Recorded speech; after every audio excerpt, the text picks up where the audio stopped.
है, लेकिन अब ये सब होते हुए दिखाई देंगे और ये संभव है सिर्फ ट्रू 5G के अंदर। बिल्कुल विपिन, सरल भाषा में अगर बात करें तो रेसिंग कार का जो मनोज ने एग्जांपल दिया था, उन्होंने रोड का एग्जांपल दिया था, हम थोड़ा सा और इसको आसान करते हैं। आपने देखा होगा बहुत सारे लोग अपनी पुरानी गाड़ियों को जो ड्रैग रेस करते हैं, खासकर इंडिया में तो दिखना नहीं मिलता है क्योंकि वो इलीगल है और आप जेल की हवा खा सकते हैं अगर आप पकड़े गए तो। लेकिन बहुत सारे विदेशों में ऐसी जगह होती हैं जहां पर लोग ड्रैग रेसिंग करते हैं। वो लोग क्या करते हैं, अपनी गाड़ी को, पुरानी गाड़ी उठाते हैं, उसमें नाइट्रोजन सिलेंडर्स लगाते हैं, बूस्टर्स लगाते हैं, वो आपने देखा हो कुछ वीडियोस में चिंगारी निकलते हुए पीछे एग्जॉस्ट से, वो गाड़ी में और दम डाल देते हैं और उन्हें दौड़ाते हैं। लेकिन उसके कंपैरिजन में अगर कोई स्पोर्ट्स कार है, फरारी की या किसी की भी स्पोर्ट्स कार है, उसकी तो बात ही अलग है। उसका जो एक्सपीरियंस होगा और जो उसका आपको चलाने का जो मजा आएगा, और उसके बाद आप दौड़ा भी ले गाड़ी को अच्छे से, उसके बाद भी अगली बार आप उस गाड़ी को दौड़ा सकते हैं। तो यही सरल भाषा में डिफरेंस है ट्रू 5G और जो इनडायरेक्ट 5G आ रहा है आपके पास, जो देने वाले हैं बाकी लोग, उसमें होगा। और जो बाकी चीजें कैसे मैनेज हो रही हैं, अगर आपका नेटवर्क पे पूरा कंट्रोल रहता है तो लेटेंसी पे आप कंट्रोल कर सकते हैं। अब लेटेंसी तो जितने भी हमारे पबजी के दीवाने हैं या फायरफॉक्स खेलने वाले दीवाने हैं, हमारे गेमर्स हैं, उनको लेटेंसी इसका बहुत वो रहता है कि भैया लेटेंसी ड्रॉप नहीं होनी चाहिए वरना मैं गेम हार जाऊंगा। ये तो हो गया कंज्यूमर साइड।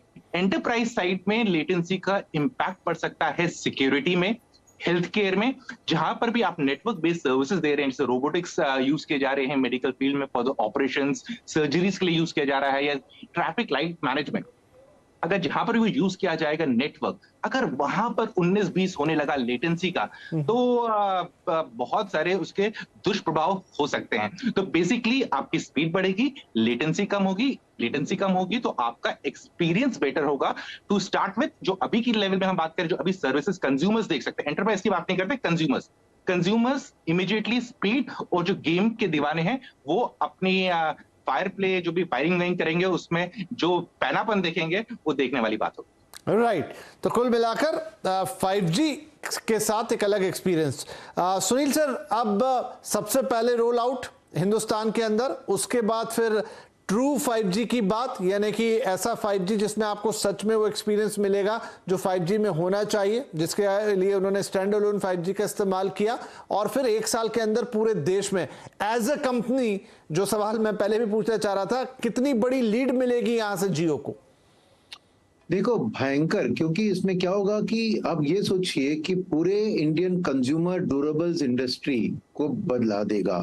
जैसे आप देख रहे हैं कि एक smart lighting, smart washing machine, smart internet, television, अब ऑफिस से अब घर आते ही आप गाड़ी में से आप घर में अपना एसी ऑन कर सकते हो, अपनी वॉशिंग मशीन ऑन कर सकते हो, अपना खाना को गर्म करके तैयार रख सकते हो। तो जैसे कंज्यूमर अप्लायंसेस स्मार्टिफाई होके आनी है, तो उसमें देखिए कितना इन्वेस्टमेंट लगेगा। तो मेरे को इसमें एक मल्टीप्लायर इफेक्ट दिख रहा है। वो पहली बात है कि ओवरऑल इनका जो खर्चा है वो खाली टिप ऑफ द आइसबर्ग है।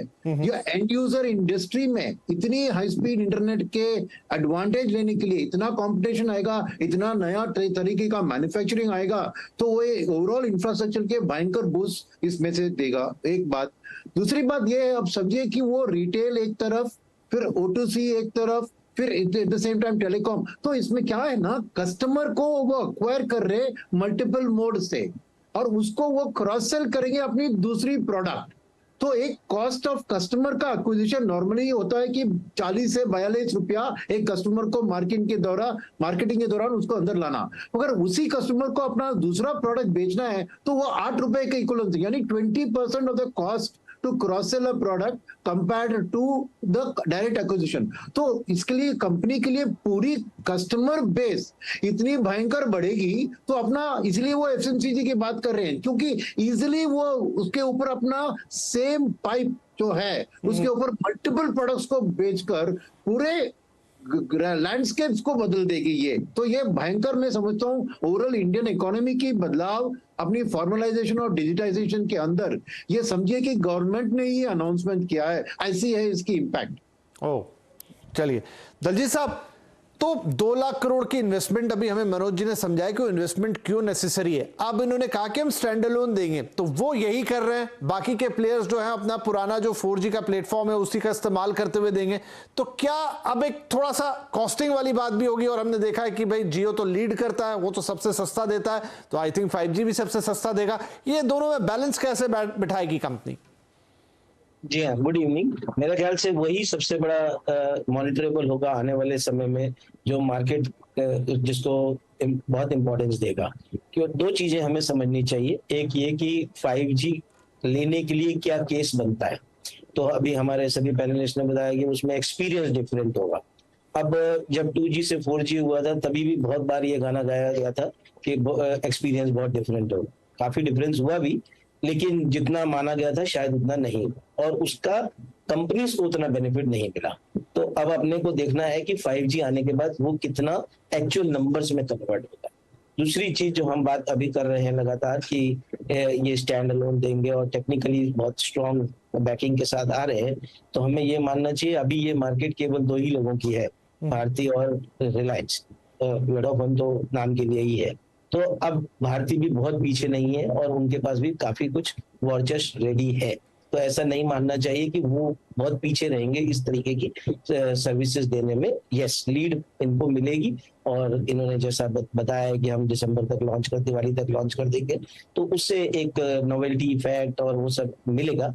तो इम्पोर्टेंस अभी मार्केट जो देखेगा वो शायद मेरे ख्याल से आरपूस पे क्या इम्पैक्ट आता है वो देखेगा। हम बहुत बुलिश हैं रिलायंस के ऊपर एज अ होल कंपनी, और ये तीनों ही वर्टिकल हमारे हिसाब से आगे बहुत अच्छे वैल्यू ड्राइवर्स हैं। तो ऐसा नहीं बोल रहे कि ऐसा, बट हम ये कहना चाहते हैं कि आज की एजीएम से हम ये नहीं कह सकते कि कल ही सब कुछ चेंज हो जाएगा। तो जो इन्वेस्टर ये सोच रहे हैं कि हमें आज ही ईपीएस की अपनी एस्टिमेट्स चेंज करने हैं, फाइनेंशियल स्टेटमेंट्स में कुछ चेंजेस करने हैं, वो शायद नहीं होंगे। वो आने वाले अगले 2, 4, 6 महीने जैसे जैसे रोल आउट होंगे, जिस तरीके से ये बिजनेसेस आगे बढ़ेंगे तब होंगे। बट बिग पिक्चर की बात करें तो मुझे लगता है कि कोई कमी नहीं है। जो कुछ आज उन्होंने बोला है वो बहुत पॉजिटिव, बहुत इंपॉर्टेंट, और जो इतना बड़ा एक बोल्ड स्टेटमेंट देना कि हम अगले 5 साल में डबल हो जाएंगे। एक कंपनी जो 16-17 लाख करोड़ की मार्केट कैप वाली कंपनी अगर ये बोले कि मैं 5 साल में डबल हो जाऊंगा, we are not talking of a small company. तो ये अपने आप में बहुत बड़ा बोल्ड स्टेटमेंट है और मार्केट इसको क्रेडिबिलिटी देगा। राइट। मनोज साहब, एक सवाल और आता है मेरे मन में कि जब हम 5G की बात करते हैं तो ये सिर्फ 5G वहीं तक सीमित नहीं है कि आप और मैं फोन चला रहे हैं, बात कर रहे हैं, गाने डाउनलोड कर लिए, पिक्चर डाउनलोड कर ली। 5G मतलब कि ज्यादा बातचीत हो रही है एंटरप्राइज लेवल पर। तो जब एंटरप्राइज लेवल पर आपके लिए नए लोग खुलेंगे, ग्राहक खुलेंगे, कंपनियां खुलेंगी, तो क्या वहां से रेवेन्यूज के नए सोर्स जनरेट होंगे? जी हाँ, देखिए ऐसा है कि आज की डेट में पूरे वर्ल्ड में जो 5G को लेके एक्साइटमेंट है, वो एक्साइटमेंट स्पीड के कारण बिल्कुल भी नहीं है। हमें ये बात बिल्कुल समझनी पड़ेगी। वो एक्साइटमेंट बेसिकली स्पीड के साथ साथ इस चीज के लिए भी है कि जो रिस्पांस टाइम है वो 5G में बहुत कम होता है। आज अगर हम देखें तो सबसे सक्सेसफुल जो 5G का एग्जाम्पल है वो चाइना में है।